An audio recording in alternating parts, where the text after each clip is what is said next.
Hello, and welcome back to Baby Elias's stories. We now return to The Inner Darkness by Jørn Lier Horst. Translated by Anne Bruce.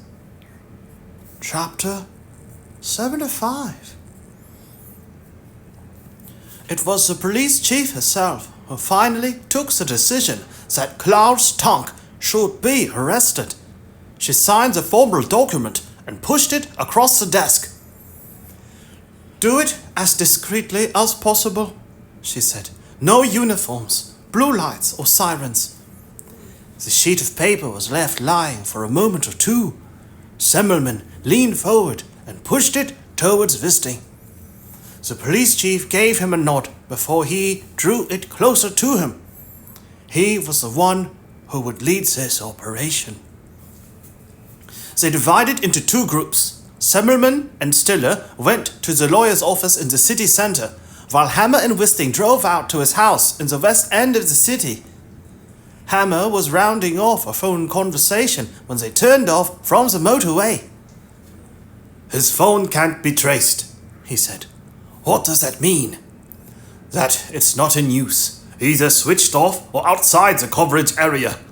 Wisting tightened his grip on the steering wheel as he tracked his way through the quiet residential streets of Frogner. Two patrol cars were positioned at an intersection. Wisting waved to them as they passed, and Hammer called them up on the assigned channel and asked them to stand by.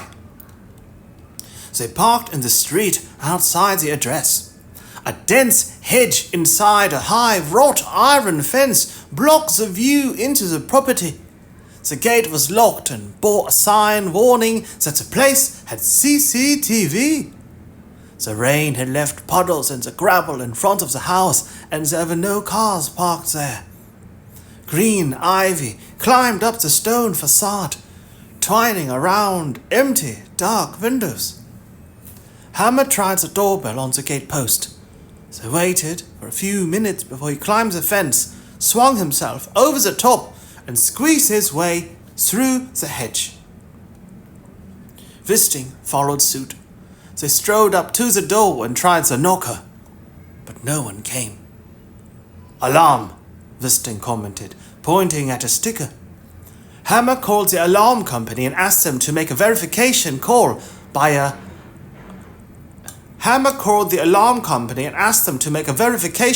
back via the police switchboard. They skirted around the house while explained where they were and that they intended to enter the property. The guard at the security firm's switchboard remotely deactivated the alarm. They chose a veranda door with small window panes at the rear of the house. Hammer smashed the glass nearest the handle, thrust his arm in and opened it. Wisting stepped over the shards of glass and looked around. The living room was full of heavy, expensive furnishings, and the carpet was thick and soft. "Police!" Hammer shouted into the house. All that came back was an echoing silence. They searched the house, room by room, 2 floors and a basement. It took them 10 minutes to ascertain that the house was empty. All the interior furnishings were old and imposing. There were high ceilings, chandeliers, and huge windows, paintings with broad, carved frames. The spacious villa had probably been inherited, just like the legal practice. In one part of the house, there was a workroom with a separate entrance. The walls were covered in integral bookcases. The books were thick tomes with the author's name and the title in the gilt lettering on the spines. By the window, there was a desk with no computer on which everything seemed to have a specific place, including a brass table lamp with a rectangular shade of green glass. In the center of the room, a solid 3-piece suit of antique leather with deep armchairs and a well-polished coffee table in mahogany or teak. Behind this were 4 antique wooden filing cabinets. One of the tambour doors was half open, and Wisting walked across and pulled the handle. The shutter rolled smoothly up, and he saw that the cabinet contained time-worn client folders stored in alphabetical order from S to A. Hammer drew up the adjacent shutter. The contents were the same, but this time the folders ran from K to R. The third was from A to J. The cabinet on the far left was locked. Zimmerman frowned. Wisting crossed to the desk and answered. "Was he at home?" he asked. Wisting pulled out a drawer and rummaged through some papers. "No, we're inside now. No sign of him." "Same here," Zimmerman reported. "His secretary let us in. We picked her up from her home. She thinks he may be at his cabin. He's been there a lot recently, she says." Wisting glanced across at Hammer. They had checked this out. Tonk did not have a summer cabin. "It's registered to the company," Zimmerman explained. "It's situated just past Holmstrand." Wisting checked the time. It would take just under an hour by car, but they would have to leave now. He shut the drawer forcefully. Shook. The movement was so abrupt that a pen bounced up and landed in the gap between the drawer and the desk. He pulled the drawer half open again and was about to push it back when he spotted a key. "The cabin is on an island," Zimmerman continued. "Stiller is taking an unmarked car from the nearest police station to see if he might be there. A helicopter is out of the question because of the fog, but they're requisitioning. But they're requisitioning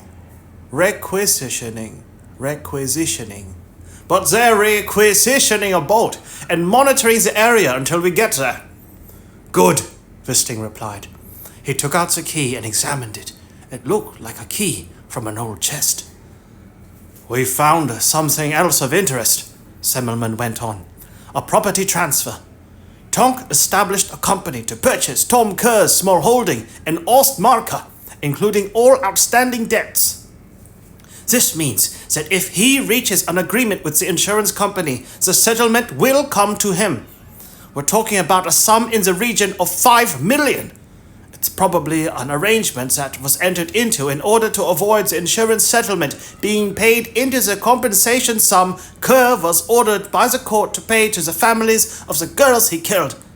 But it also gives Tonk a financial motive." Wisting shot a glance at the false cabinet on the wall. The key might fit that. "We're leaving here now," Zimmerman concluded. "Heading for Holmstrand." "We'll soon be finished too," Wisting said, dismissing the core. He walked around the desk and across to the row of filing cabinets. The key slid into the lock of the one on the far left and turned easily. Chapter 76. Hammer pulled up the tambour shutter. The contents appeared to be the same as in the other filing cabinets, but not in alphabetical order this time. There were only bundles of case documents and folders. Wisting extracted one of them. A name and date were written on it in ballpoint pen. Tanner, 2012. The folder was worn and dog-eared, as if it had been taken out repeatedly. He opened it and saw a photo of a naked woman tied to a bed with a pillowcase over her head. There were a number of photographs in the folder of the same woman, taken from various angles. Further back, there was a close-up of burn marks on her breasts, being made by a cigarette. Her body was tensing and rising in pain. Other pictures showed her skin being slashed with a knife and her vagina and anus being penetrated, first with fingers and then with a variety of objects. The final photos showed the wounded, bloodied body of the woman lying in a puddle of urine. "What the fuck?" Hammer groaned. Wisting took out another folder. Kruger, 1998. These pictures were of poorer quality, but showed the same sort of thing. A woman tied to a tree in the woods, a rope tied across her breasts and around her stomach, digging into the soft skin. Her legs were spread with a metal contraption, and she had a ball in her mouth, held fast with a strap around her head. In the next photos, she had red whip marks on her body. In others, she was being brutalized with wooden sticks. Blood was running down her legs. The next folder was thicker than the others and marked Loch Hansen 2014. A naked woman was stretched out on a settee, obviously unconscious. On a table in front of her were half-full glasses, ashtrays and empty bottles. Her clothes were piled up beside her. The next photograph was staged. This time, she was sitting with her legs on the table, spread out in front of her. Her head hung back over the back of the settee. Several photos showed different objects penetrating her. An erect penis was forced into her mouth, held open with 2 fingers. The last of the pictures showed her face smeared with semen, and her attacker using a spoon to scrape it off her lips and cheek before dribbling it into her open mouth. Other photographs in the same folder were taken in the same living room with the same city, but with different women. Their ages varied, but they were all being abused in the same way. Frederick Loch Hansen, Wisting said. He was convicted of drugging and abusing more than 10 women. He administered sleeping pills in the drink he gave them. None of them had any memory of what had happened. Klaus Tonk was his defense counsel. This is some of the evidence material, pictures from Loch Hansen's mobile phone. Some of the girls were never identified. Hammer lifted out another folder and rifled through pictures of 2 naked children. These are from his cases, he concluded. They go back a long time. He handed the folder to Wisting and took out another one. This one contained photos of sexual abuse that one of Tonk's clients must have downloaded from the internet. Wisting took a step back and paused for some time to digest all of this. Outwardly, Tonk had appeared to be an unconventional defense lawyer, one who regarded it as his duty to society to take on unpopular cases and who stood up for people who were otherwise shunned. In reality, he had sought out such cases in order to satisfy his own lust, his own desires. By defending perverted attackers and rapists, he had built up a large portfolio of deviant photographs, kindling his personal fantasies. Then he had met Tom Kerr, and these fantasies began to be played out in real life. He was no longer an observer. He became the accomplice, the other one. Chapter 77. You're freezing, Tonk said, catching her eye. We'll go into the living room. I can light the fire. He pushed his chair out from the table, and Line got up too. She heard that noise again, a series of faint thumps. I'll just go and see to Amelie, she said. Do you think she'd like something to drink? Line shook her head.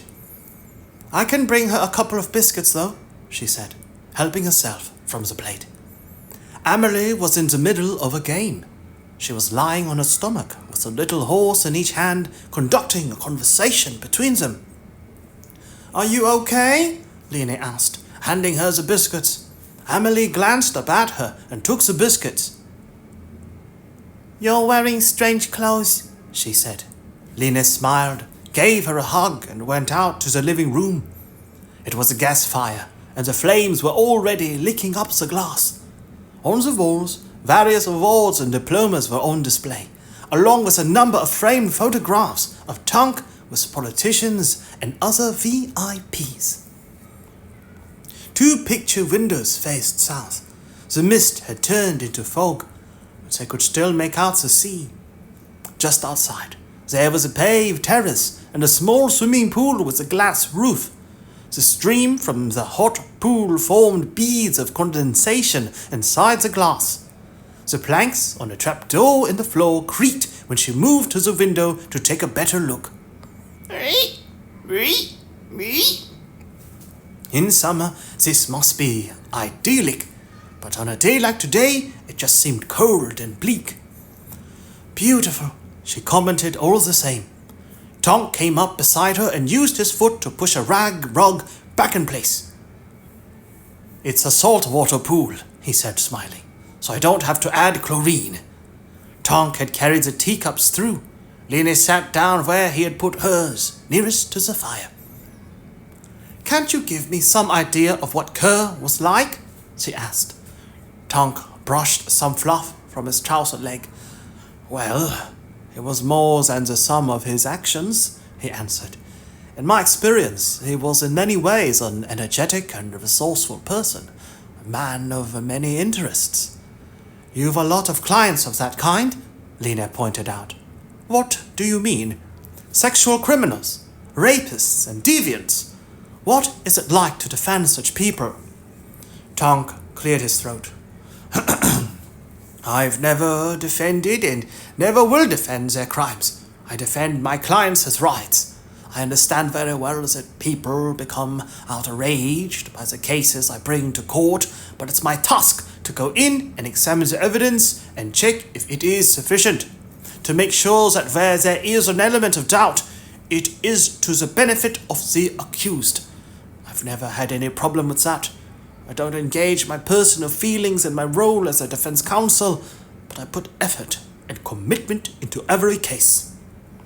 He was an excellent interviewee, Line thought. His answers were well expressed and wide-ranging, but these were of course questions that had been put to him many times before. The answers were well rehearsed. Nevertheless, he appeared to be an altruistic and reflective man. Doesn't it have an impact on you? She asked. Does it dull my senses? Is that what you're thinking? He shook his head. In this job, you can't be deterred by how awful something is. The same applies to doctors, of course. It's my task to see past what is distressing and sad and concentrate on my work of defense. I have to put all the rest out of my mind. So, you don't give a thought to the victims of the men you defend? It looked as if he did not entirely comprehend the question. It gets easier after a while, he replied. You grow hardened over the years. What seemed strong meat at the beginning eventually becomes a daily occurrence. I don't think it means that I've become emotionally stunted. The noise was back. 3 regular dull thumps. Boom, boom, boom. What's that noise? She asked. What noise? The thumping. Oh, he said with a smile. It's the filtration plant for the pool. There's air in the pipes. I'm so used to it that I don't notice it at all. Line looked past him. A bird had landed on the swimming pool roof. Did you have no inkling that he intended to escape? She queried. Tonk shook his head. I thought he had come to an understanding with himself, he replied. That he wanted to confess and move on. I was tricked. He fooled everybody. Where could he have hidden? Until the time when he was killed. We don't know when he was killed, Tonk replied. I'm thinking of Marandokan, Line said, where she might be hidden. The thumping noise from the water pipes was almost inaudible, but the vibration they caused was making circles form in her cup. With every thump, there was a tremble in the hot tea, as if a big, heavy animal was stomping about. They're assuming that it was Tom Kerr who abducted Marandokan, the lawyer objected. We know nothing about it, really. It hasn't been proven in any way at all. In a sense, you're the one who knows most about him, Line said. If he had a hiding place, how would we go about finding it? I realize it may not be in your client's best interest, but Marandokan is still missing. It could be a matter of life or death. That must surely override your duty of confidentiality. Isn't that a side issue with regard to the subject of your documentary series? Tonk asked. Line put her hands round the teacup again and stared down into it.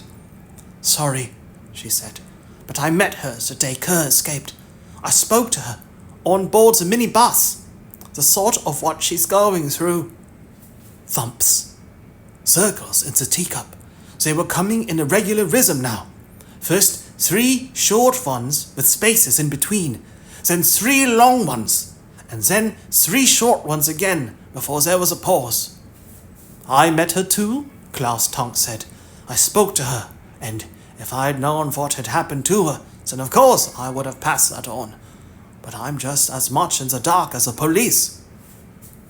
Line did not move her eyes from the teacup. She concentrated hard on listening. 3 short thumps, 3 long ones, and 3 short again. SOS. These intervals were not random. Someone was trying to send a signal. She glanced across at the cellar trapdoor by the window, heard 3 more thumps. Someone was banging on the water pipes below the cabin. "You've hardly touched your tea," Tonk said. "Is something wrong?" "No, of course not," Lena replied. She forced a smile and drank from the cup, and at the same time an unpleasant possibility opened up inside her head. The pieces fell into place. The communication in and out of the prison, the planning, the preparation.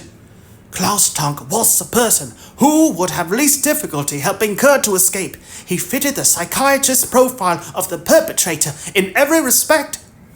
Her tea was no longer hot, but she forced it down. "How did you come into contact with Tom Kerr?" she asked. "For the first time, I mean." "We go back a long time," Tonk answered. "I took over the legal practice from my father.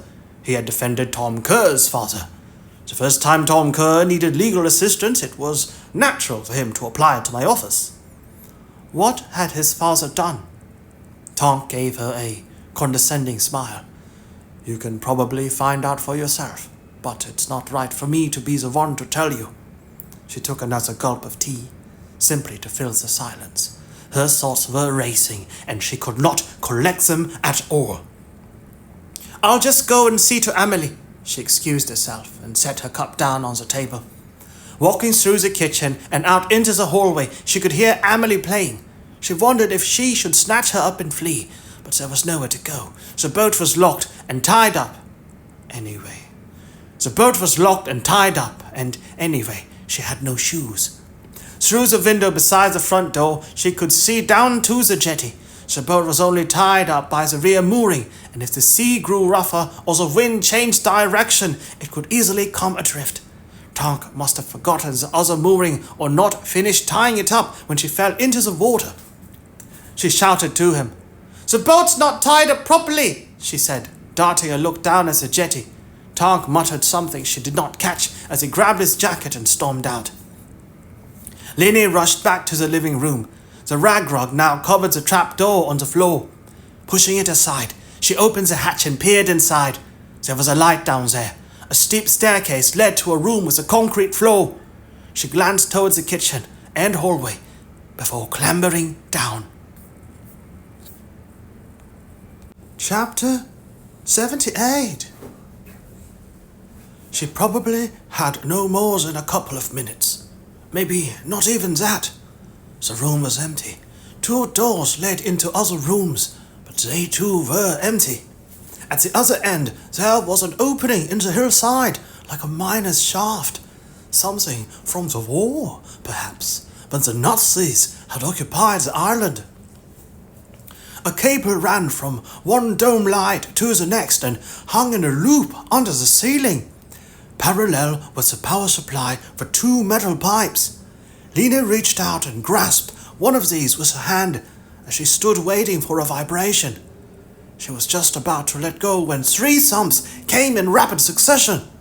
The sound was clearer down here and came from somewhere in front of her. She followed the path.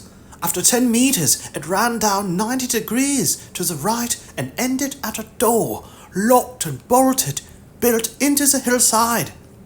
She grabbed one of the metal pipes again and waited for the next series of thumps, but none came. She wanted to shout but held back.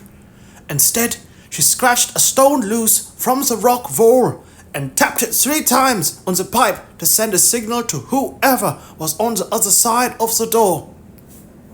The response came immediately. 3 rapid thumps and a muffled shout. She felt a tingle of panic, spreading like a warm wave from her diaphragm up to the top of her head, making it difficult for her to breathe. She took a few fumbling steps back and tripped over something, but managed to keep her balance. Then she turned around, dashed back, scuttling up the stairs, and looked around expecting to find Klaus Tonk in the room, but she was still alone. She dropped the hatch back in place and covered it with the rag rug. Then she rushed out to the kitchen, up to the worktop, and plunged her hand into the bowl of rice. She dug down, looking for her phone. The grains of rice spilled out over the worktop and onto the floor. It was not there. He must have taken it. When she heard a noise at the front door, she scooped some of the rice back into the bowl and struggled to control her breathing, forcing herself to breathe slowly out and slowly in again. She finally found a rhythm and walked forward to meet him. "I think it might be best if Amelie and I go home now," she said. "It's a bedtime in an hour." Tonk stood in the hallway, positioned between her and the room where Amelie was playing. "But your clothes aren't dry," he objected. "That can't be helped." He looked past her into the kitchen. "You haven't even finished your tea," he said. "That doesn't matter." He took a step back, and one hand fumbled for the door to the guest bedroom. In one speedy move, he pulled it shut, turned the key, and removed it from the lock. Chapter 79. Confirmation came before they were halfway there. Klaus Tonk's car was parked at the marina. He was at the cabin. A low-slung sports car moved aside for the blue lights and sirens. The police chief had requested discretion, but that had been while there remained room for doubts that they had the right man. The doubt was gone now. "We must summon some manpower," Wisting said. "Officers closer than us." "They're on their way," Hammer assured him. "But they probably won't get there any sooner than we do." The fog thickened as they approached the sea. The road narrowed and grew more tortuous. Ending up at a small private marina. 3 police cars were already parked there. Uniformed officers were preparing to embark on a boat with a large outboard motor. Wisting lingered behind the wheel, his eyes trained on a forced vehicle. A clammy fear took hold of him as the wipers swept across his windscreen. It was Line's car. He struggled to deny the thoughts that rose to the surface, but it slowly dawned on him what this meant. Stiller and Semmelman's car drew up alongside his. Wisting opened his door and planted one foot on the ground. The boat was ready to set out, and the policeman, standing with the mooring rope, called out to them. "Are you coming?" Stiller asked. "Line's out there," Wisting said. He slammed the car door and strode across to her car. It was locked. "Phone her," Hammer suggested. Wisting already had his phone out. He tried her number, but could not get through. The man with the mooring rope shouted again. Hammer pulled Wisting away, and he finally found a place at the front of the boat. As it hurtled away from shore with a jolt, the headwind ruffled his wiry hair. The sea breeze around him was heavy with fog and salt water. He wiped a drop from the side of his nose and lowered his eyes. Chapter 80. "Now, you're going to do exactly as I say." Klaus Tonk tucked the key into his pocket. From the other side of the door, Amelie screamed for her mummy. "Mummy!" Line kicked Tonk in the groin. He made a noise and doubled up in pain. It would have been more effective if she had been wearing shoes.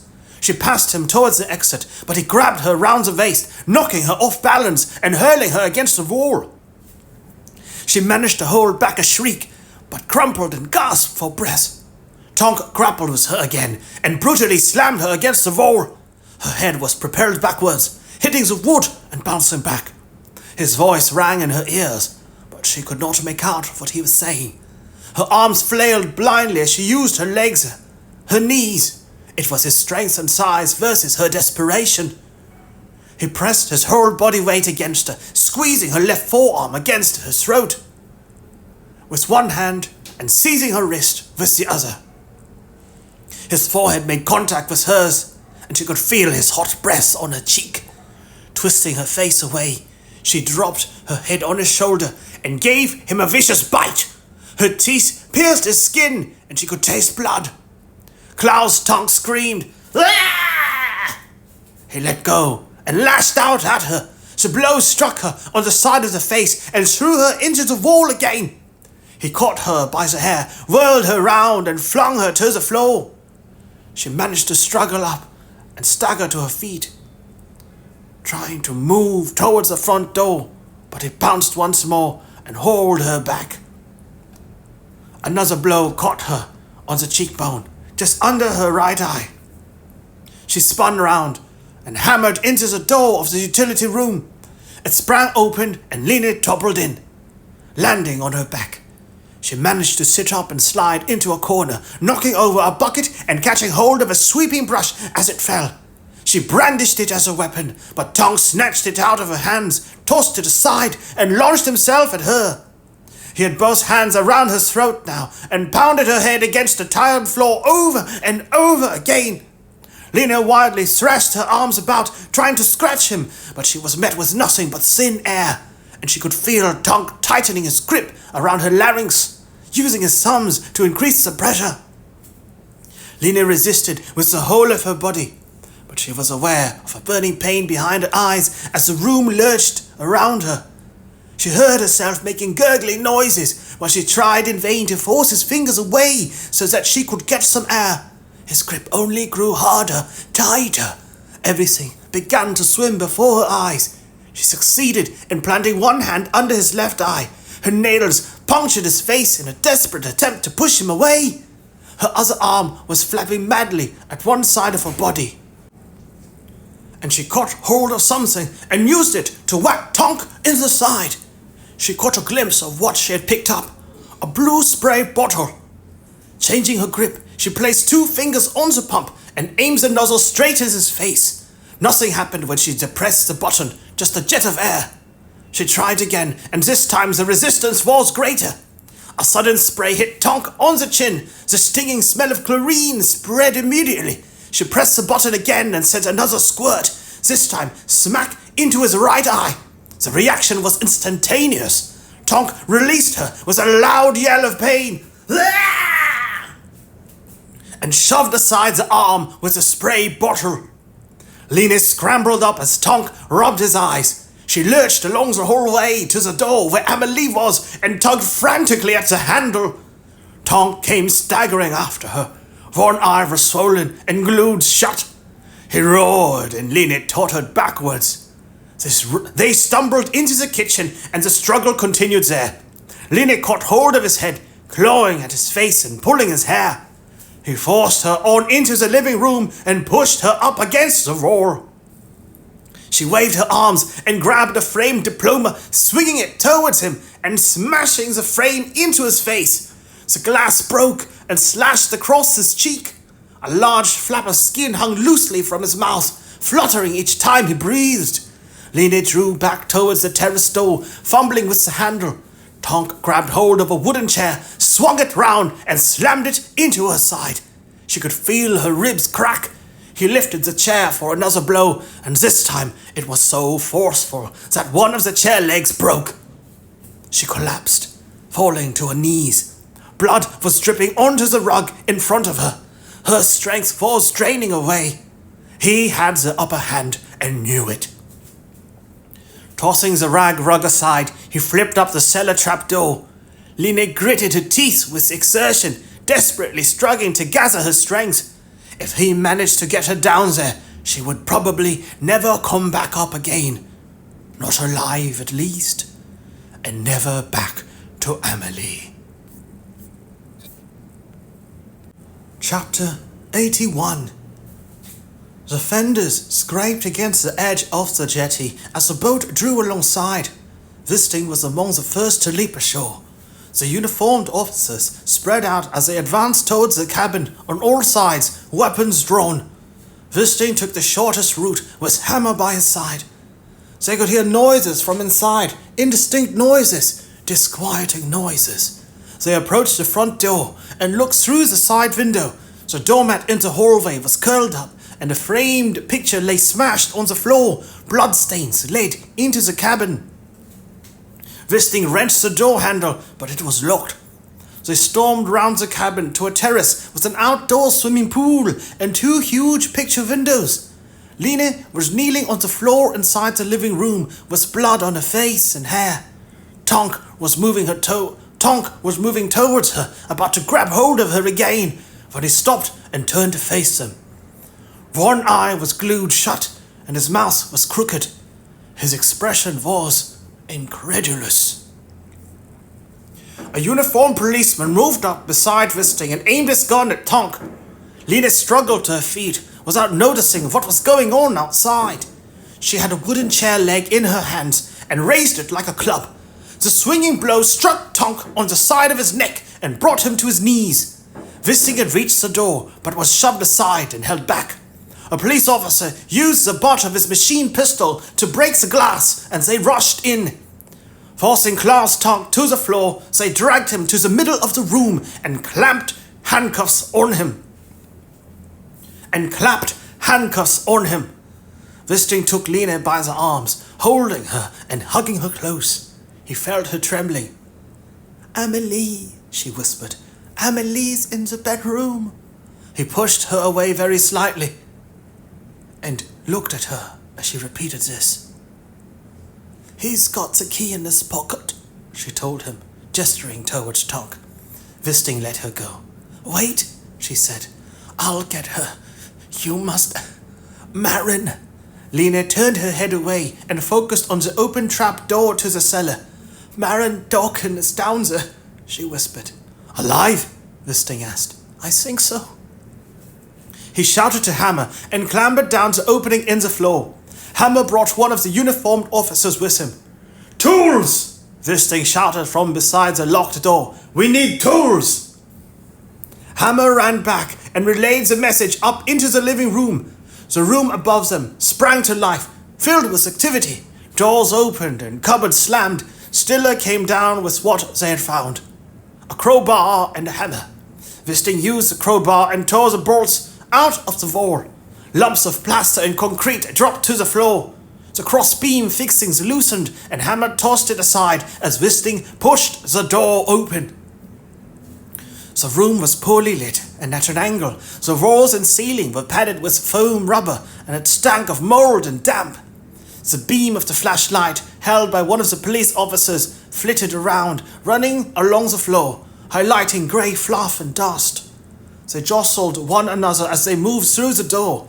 When they turned a corner, they found her, lying on a bed beside the wall, naked. Her arms were raised and outspread, chained to each bedpost with 2 handcuffs. Her ankles were tied with rope. One of the ties had loosened so that one foot was free. Bloodstains told of the effort she had made to kick the pipe on the wall. She lifted her head and squinted in the glare from the flashlight. A broad length of plastic tape covered her mouth and was wound twice around her head. Her eyes rolled back before they closed completely. Chapter 82. Darkness was overtaking the chill grey fog. Line stood on the jetty with a blanket round her shoulders, gazing up at the cabin. Both Marin Dawkin and Klaus Tonk were still inside. A rescue vessel had been summoned and the crew were now down in the cellar, preparing to bring Marin out. Amelie had fallen asleep between her and Wisting on the bed in the guest room. He had carried her on board the rescue vessel and was sitting with her in the wheelhouse. She had been shielded from seeing much of the attack, but Line was going to have to spend a lot of time talking to her and explaining what had happened. The cabin door opened. Stiller emerged and walked down towards her. He was carrying her bag of camera equipment. "They're bringing him out now," he said, handing her the bag. Line did not at first understand what he meant. "They're bringing him out now," Stiller repeated, motioning towards the cabin. "Klaus Tonk," They want him out of the way before they take Marin out. Lier took her bag and put it down on the jetty. Pain shot through her ribs as she bent over and took out her camera. She polished the lens with the corner of the blanket, attached the flash gun, and moved a few meters up the path before switching it on. As the cabin door opened again, Lier checked the display and adjusted the focus. A police officer stepped out first, followed by Klaus Tonk, with two policemen immediately behind who moved forward and grabbed an arm each as soon as they were through the door. Tonk was walking with his head bowed. He was dragging his feet and his hands were behind his back in handcuffs. He came closer into the camera light. Lier was struggling to hold the camera steady.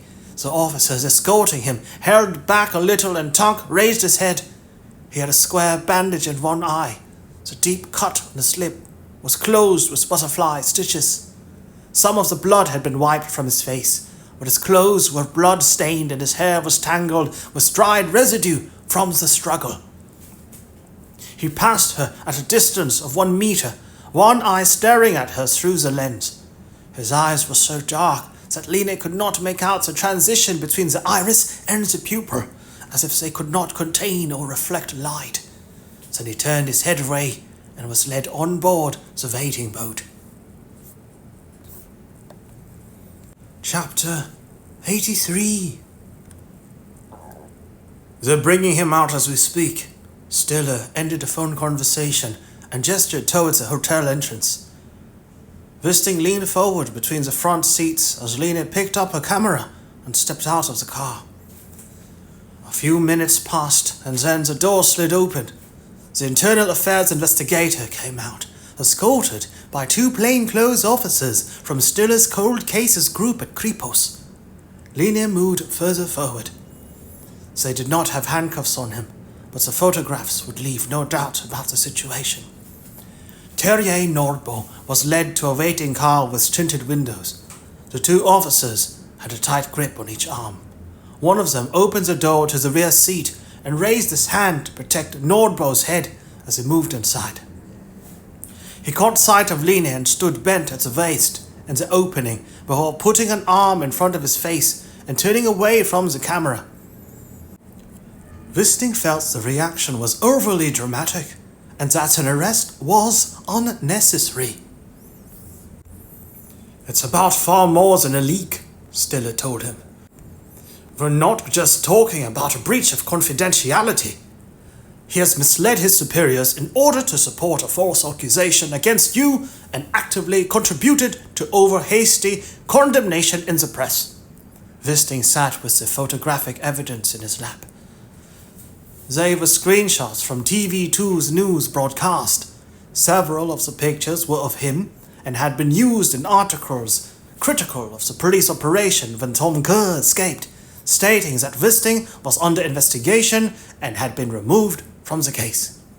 Stiller had distributed 4 copies of Lier's video footage of Kerr's site visit, one to his own senior officers at Kripos, one to Chief of Police Agnes Kiel and her colleagues, and another to Wisting and his investigation group.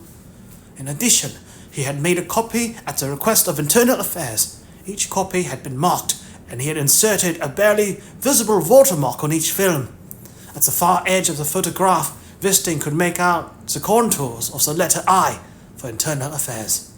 The recordings shown on TV2 could only have come from one source, from one man. The doors on the unmarked police car were slammed shut. One of the investigators sat at the back with the arrestee. The other was in the driver's seat. "The case against you will be dropped before the day is out," Stiller said. "I'll make sure TV2 reports that, and that it gets more than a minor mention." Wisting nodded. The outcome of the internal investigation had not worried him. He had faced this before, but this time it had been different all the same. He would continue to believe that the trip with Tom Kerr could have been handled differently. The preparations could have been more meticulous, and the operation itself could have been less compromising. The escape and what happened in the wake of that could have been avoided entirely. At the same time, that would not have yielded the answers they now had, the other one would still have been out there, still at large. The final chapter, chapter 84. There was snow in the air. The thin flakes melted as they drifted to the ground, but the frost soon followed.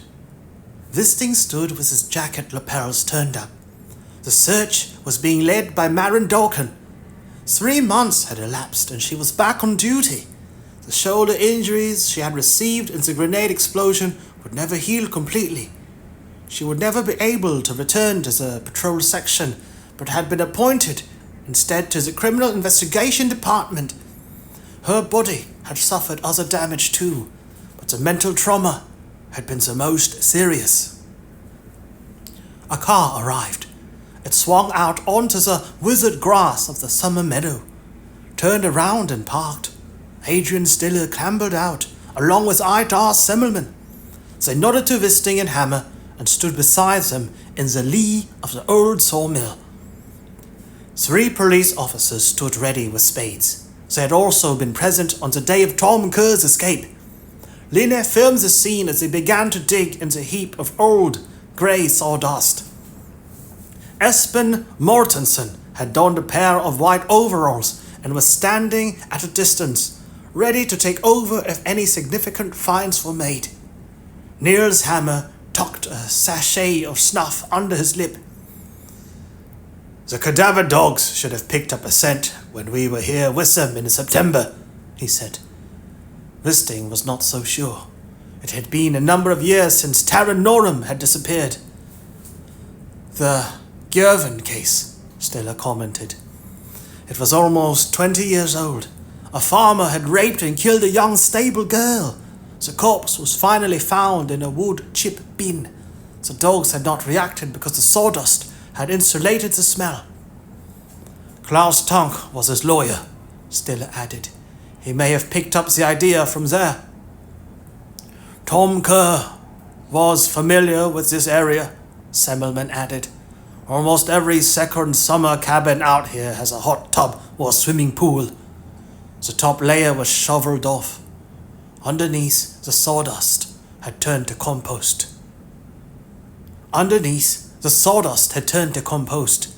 Dark, granular, and moist.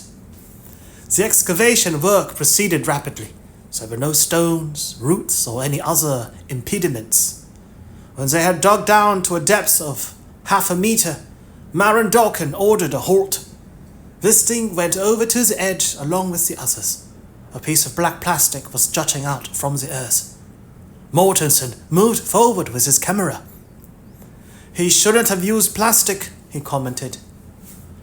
"Practical for transportation, though," Hammer pointed out. Maren took over one of the spades and scooped off some more earth.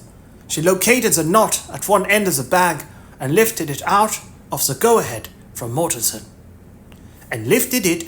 After the go-ahead from Mortensen. A white tarpaulin had been laid out, and Maren Dawkin placed the plastic bag on top. Mortensen handed her a carpet knife. Slicing carefully with the blade to make a circle beneath the knot, she cut another opening in it. A few small bones fell out, followed by a couple of larger ones. Maren Dawkin lined them up on the sheet of plastic, removed a few more parts of the skeleton and laid them down so that together they formed an upper arm, forearm, hand and fingers. Somewhere in the vicinity a dog barked. Maren Dawkin stood up and gazed fleetingly straight into Lena's camera lens. Then she turned her gaze to Wisting, and the corners of her mouth stretched a little. It was not a smile, but an expression of satisfaction. He managed to return her look before she took hold of the spade and continued. She would be fine, he thought. She was marked for life, but she would be able to get over it. She had a strong will and was going to do well in life. He looked around at the other investigators, Hammer, Stiller, Mortensen, and Semmelman. They needed people like her. There were still a few more out there. A few others. The end. Good night, baby Elias.